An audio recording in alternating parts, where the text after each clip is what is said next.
look at these two phones. What's the difference? Just by looking at the screen, you probably can't see much of a difference between these two phones. But I'll tell you, one is an Android and one is an iPhone.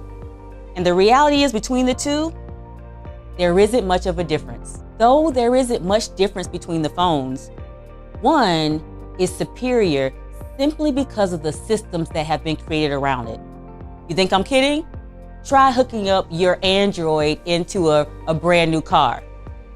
Every car right now is equipped with CarPlay, which is a system that's designed to fit the iPhone. But try to hook up your Android. It will take you all day. You will be on Struggle Street trying to get that Android connected simply because there isn't a system in place that makes it easy. See, systems are how we operate. Systems are how we get through the world. Systems are how we make things efficient and effective. So the more systems you have in place, the easier it is for you to do something, even if you don't intend to do that thing. The same is true when we think about systemic bias, or often termed systemic racism. And now systemic racism goes a little bit further than bias does, but it has the same foundation.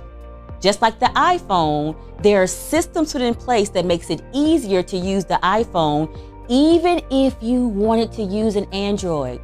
Even if you wanted to use your Android inside the car, it's just easier for you to have an iPhone. This happens oftentimes in our society, in our workplaces. There are systems that are in place that gives us biased results even when no one's trying. Let me give you an example. Think about a workplace.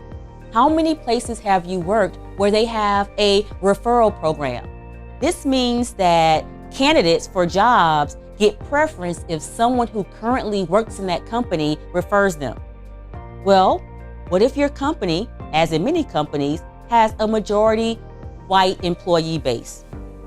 The people that are going to be referred are likely going to be in the in group of those white employees, which means that the people that get preference for the jobs or get a little bit of extra points in the consideration are going to be white employees.